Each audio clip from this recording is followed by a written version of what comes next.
Shara stands herself up by pressing against the wall, leaving black blood prints to smear its perfect shine. Though the tarnishing is nothing compared to the positively fatal gut wound leakage on the polished floors. She knows her time to turn this fight around is terribly short before consciousness betrays her and flees like a craven. At least her older sister Mara is one who takes pleasure in gloating, otherwise this encounter would have ended rightly. A foolish trait for a leader, an unworthy one if it brings utter downfall. She cannot be allowed to claim victory on principle. Yes, that's it. At least you may perish on your feet.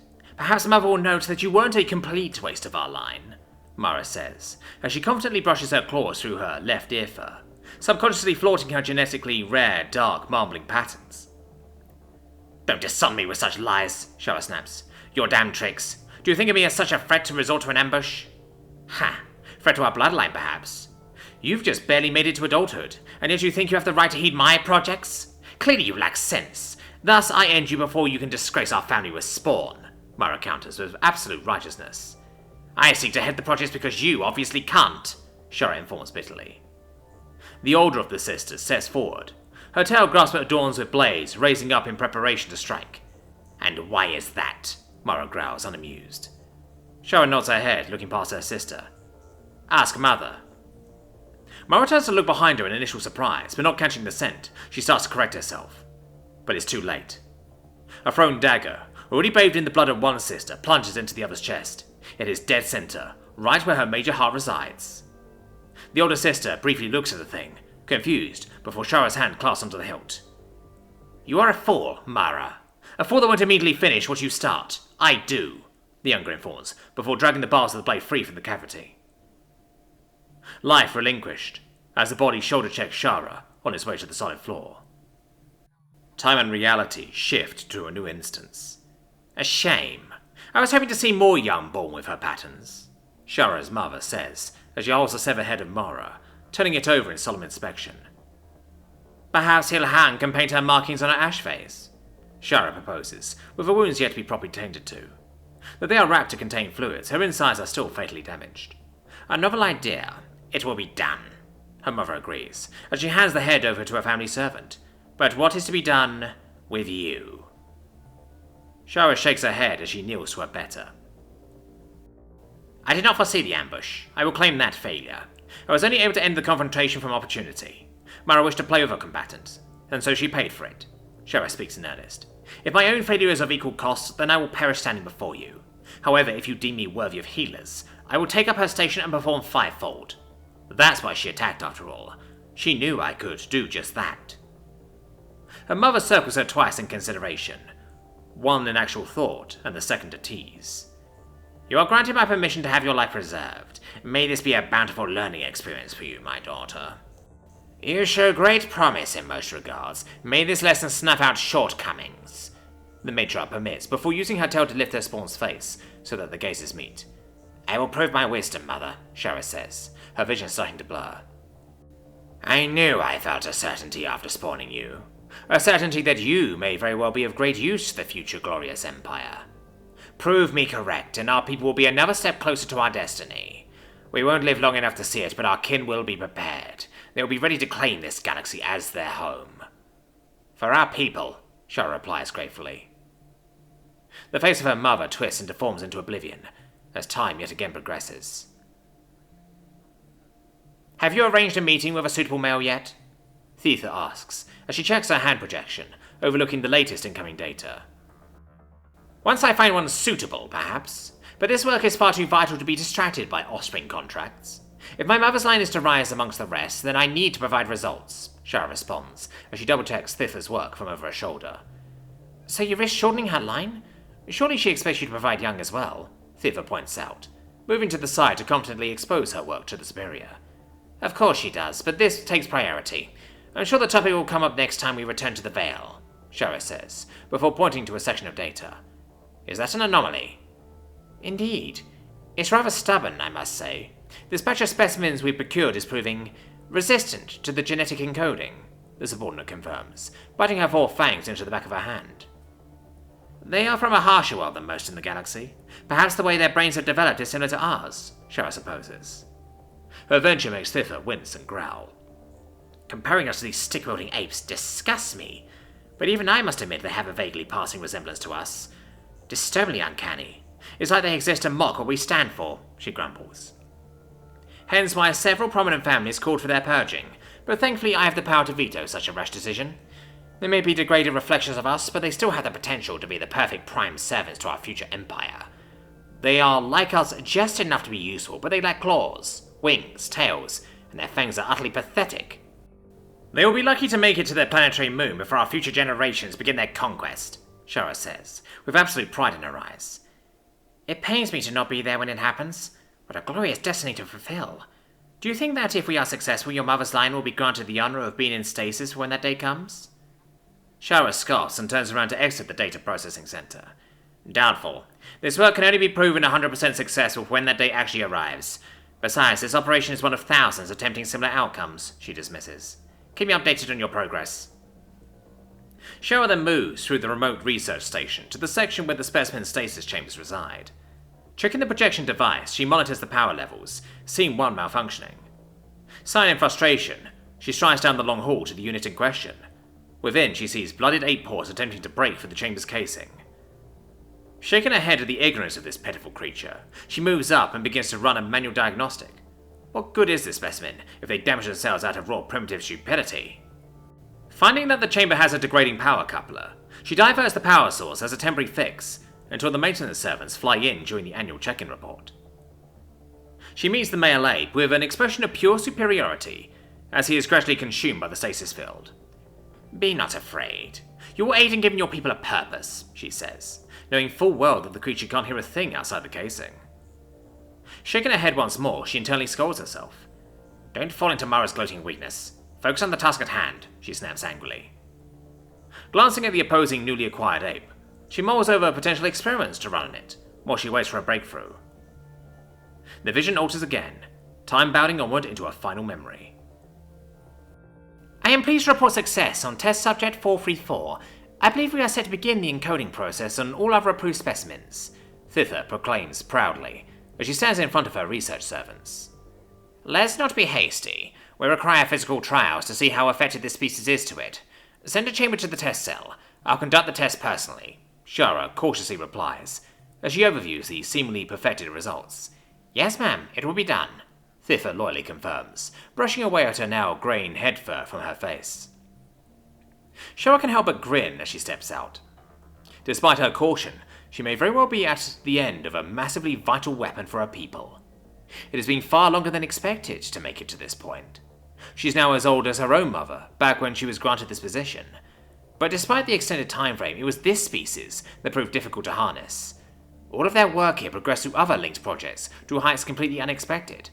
The whole universe may very well bow to their empire by the time it comes down on them. Other teams have encoded every known sapient and potentially sapient species while lurking in the shadows, even those who have advanced into the stars, such as the Noxy.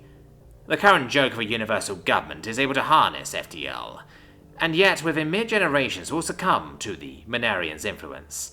They will tremble within Manarian presence, and see Manarians as the rightful rulers of this galaxy. It is being encoded within them all. What a glorious future the Manarian Empire has in store. And now the final hurdle. These apes will be under the very same genetic spell. Though with so much turmoil over the time heading this project, Shara can help but think that these apes have proven themselves above the rest. Nowhere near the heights of her own people, of course, but they will be vital tools in their conquest. To her own surprise, despite spawning no young of her own yet, the Manarian leadership has granted her the highest of honorable rights, to see the ultimate fruits of her labors. Stasis awaits her in the Veil. She will be there when the universe bends the knee. But Shara needs to finish what she started. She won't leave until she proves to herself that such an honor is something she is worthy of. Mara would have made such a mistake, gloating like the fool she was, so eager to rise without committing to the future. Shara enters the cell where the chamber is already prepped to unseal. Warrior servants stand by with electrifying pikes in case the test is an utter failure. She gives them the signal to open the unit, and crosses her arms in attempts to hide her rising excitement. The pod opens, allowing the occupant to fall forward and down on his knees. A poetic start. Ape, Shara says loudly, catching the individual's attention. Do you understand these words? The young male gazes up at the Manarian with absolute dread and fear. As he trembles, the encoding to understand the Manarian language is first tested. To show his pleasure, he nods as water leaks profusely from his face. "Excellent. I am your god. You will do exactly what I instruct," she says, before dropping a round metal object, having it roll onto the ape. "That is a weapon that can slay all of us around you. We will be powerless to stop you. I command you to roll it back to me."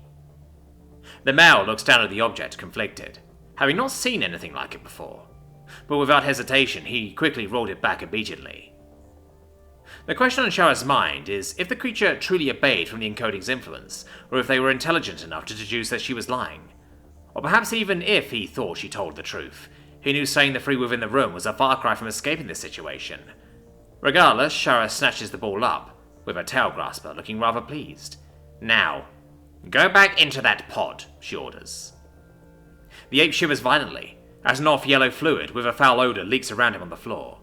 He shakes his head in a pleading manner, making horrid sounds of distress.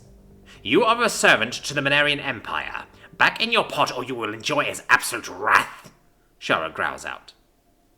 Screaming and whimpering, the ape backs away and practically launches himself back into the chamber, proving that despite the hell inside, he preferred it to the hell outside. The casing reseals and captures his sobbing state within the stasis. Gagging at the projected fluid on the floor, Shara steps away, allowing custodial servants to sterilize the whole cell. She then opens her communications to Thither. "We will require further physical tests, but you have my permission to begin encoding," she informs. "It will be done," Thither responds promptly. "It's been the greatest honor serving under you. I can't think of anyone more worthy to see our people's future." "I will ensure none of what we've done here will be in vain," Shara replies, as she makes her way back to our own private quarters. She will remain there until our transport vessel comes to claim her for our honorable journey back home. However, when it does... The entire station thrashed violently, nearly sending Shara's head into the wall. She stands up, grappling onto everything within Grasper's reach. "What was that?" she shouts with the security comm. "The returning transport shuttle rammed the station. It looked to have been damaged beforehand," the head security servant answers. "Sabotage?" Shara snaps, trying to make it through her doorway. "No, ship's weapons fire. Stand by. We are picking up several Noxy vessels. They are incoming from all sides. I'm issuing a self-destruct sequence." "Don't you dare!" Shara bellows into the comm. "Ma'am, it's protocol. They can't know—" "I know, you fool." Shara restrains herself as she runs through the hall. "Send us into FTL. If the station in its current condition is torn to atoms, then so be it. But we must buy time to send the finished encoding data to the Veil. Our people's future demands it. Understood?" she declares. "Yes, ma'am. It will be done." "Good. I'm on my way to the communications room. They will require me to send it." The order goes through, and as the station begins to be set upon by weapons fire, it jumps into FTL. However, the interior light sources flicker off, and the hum of faster-than-light travel fades away into thunderous cascading explosions. Gravity rapidly fails, and restores and fails, on, forcing Shara to evacuate her stomachs as she desperately thrusts her way towards her destination. Deceased servants float and slam into the floor, while others await their own demise as the station tears itself apart. Eventually, someone cared enough to reroute the failing power in such a way that gravity is maintained. Earnestly grateful to whichever doomed engineer servant accomplished this, Shara is able to pick up her pace. That is, until she has to cut through the chamber hall. Standing outside of his unit is the male that blooded his fists against the casing oh so long ago. He was never pulled from the unit since then, being a mere backup in storage, but he was now cradling the one that was normally across from him, the female that was captured with him. Unlike the male, she was elderly and sickly from frequent removal and prolonged experiments outside of stasis. How he managed to figure out how to open her unit is beyond the shocked Shara. He held her gently, making soft cooing sounds as if to give comfort. Shara can't help but glare at the display of weakness. She was utterly useless to him now, barely deserving the mercy of death, and yet he held her like a precious treasure. She weakly speaks back, not strong enough to even lift her own head. For the first time since Shara had begun experimenting, the female ape was smiling. Smiling! No matter. The male should have been recently encoded along with the others. "Get back in your chamber!" Shara roars. Catching both apes' attention, she is pleased to see the male recoil in fear, though he does pull the female with him, and ultimately doesn't comply. Sneering, Shara quickly checks the male's status in her hand projection, indeed seeing that he has been properly encoded. When she looks back at the two, she notices the female softly speaking, throwing daggers with her eyes at the Manarian. The male nods and rests her up against the hall wall, and stands up to face Shara. "I am your god. I command you to step aside and place yourself back in the chamber. You waste precious time to... Shara trails off as the male charges forward in a dead sprint, screaming in a defiant shrill. Has the encoding failed? No. Even in this moment she can see the crippling fear in the ape's eyes. A fear that will submit the most fearsome of beasts. A fear from charging an all-powerful deity of the cosmos. Yet there he was, running towards certain doom despite it. Facing certain death with honor and repose is one thing, but challenging it when their very mind is encoded to submit. What madness makes a species do such a thing? So in shock, Shara lashes out her tail. The grasper slams into the ape's chest, claws digging deep within his flesh. He is picked up off the ground and smashed into the side wall, pinned. The Venerian smirks at how easy this primitive was to dispatch, but it screamed in agony as the ape wrapped his legs around her tail and twisted. She knew these apes were a similar strength threshold to her own people, but she fails to recall in the moment of the ape's strange feature of raw adrenaline. Her tail crackles and snaps painfully, causing the ape to be dropped to the floor. Almost in a fluid motion, he is back on his feet, charging once more. Shara is barely able to draw her dagger before he collides with her. She stabs her weapon into his flesh, but it doesn't slow the monster's own violent thrashing against her, as if pain wasn't something he could register. Powerful fists smash into Shara's face as she is forced onto her back. The world blacks out of existence for a moment, sending her into a complete panic for survival. The fists of her wings pelt the ape's sides and head, while her hands struggled against his for the dagger's ownership. It sends a blinding, piercing pain, but she even attempts to pry him off with her broken tail. It's a fight she knows she's losing, so having no other choice, she utilizes her fangs to dig into the neck of this disgusting animal. Red fluids spray into her face as she tears free a mouthful of ape. This is enough of a wound to stun him. Shara uses all of her might to throw him to the side and flee down the hall in scampers. It's not until she's free that she realizes the male managed to wrestle her blade free from her in the process. As she passes by the prone female, there's a horrendously painful impact in her back.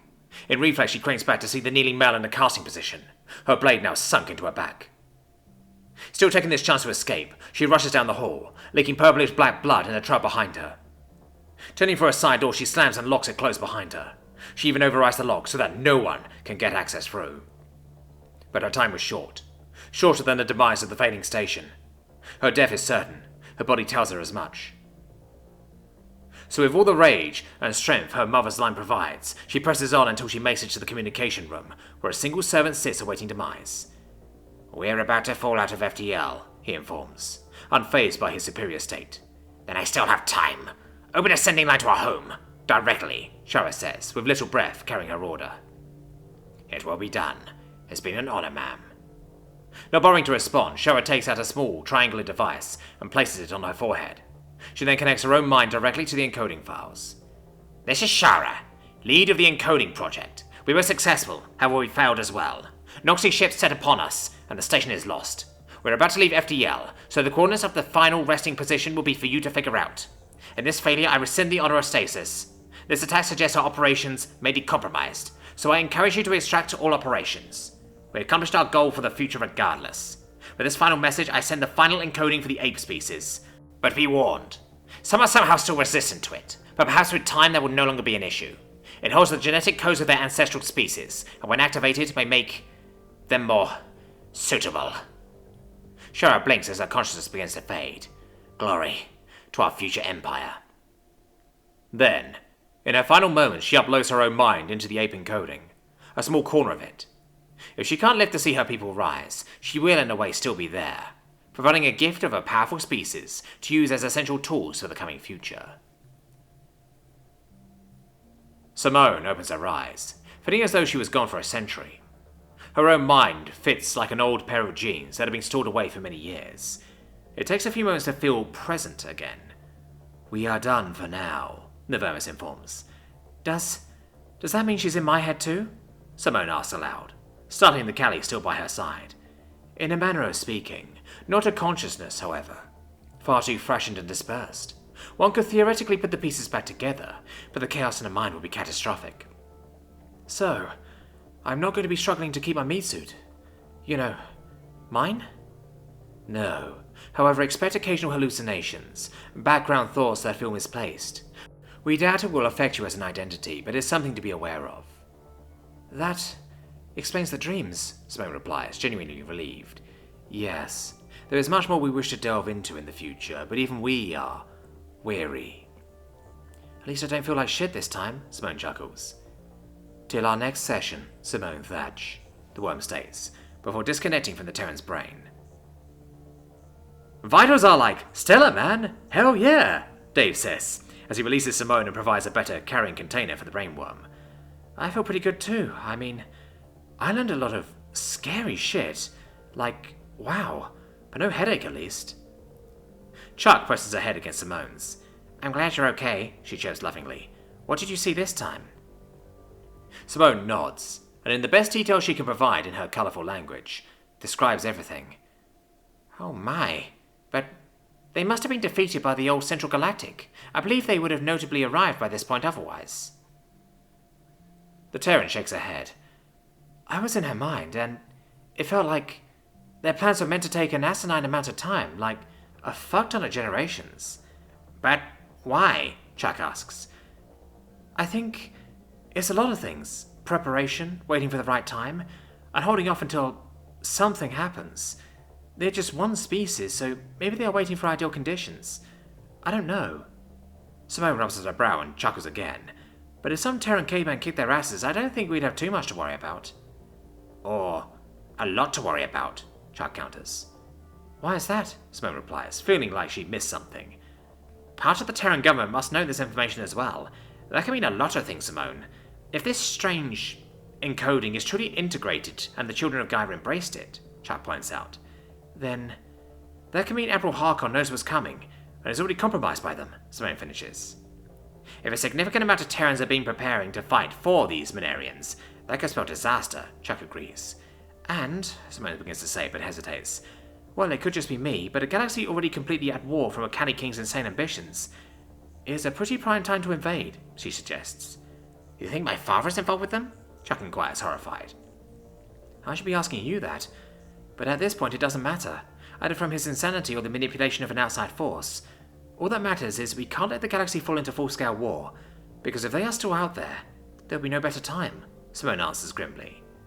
So, we continue with what we're trying to do.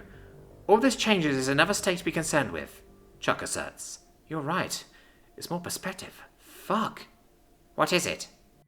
Of fucking course the fate of the entire fucking galaxy rests on, guess who? Me, she says in partial jest. And me, Chuck reassures, sitting up next to her love. All of us. You're not alone. I know, just being dramatic. Besides, I doubt we're the only ones in the entire galaxy in the know and wanting to stop it. Oh, I hope so. I remember the coordinates where the station was before exiting FTL. I want to try to find it. Oh, that may prove difficult. Not knowing exactly when they left FTL, and the influence of time and gravitational forces, and I don't know, Simone. I'm not certain we can do that, Chuck replies apologetically. Right. But I may know someone who knows someone that could help with that, Simone says, already going through planning in her head. Who? Chuck asks, surprised. Someone who hopefully still lives in my home colony. I think it's time for me to finally visit my old stomping grounds.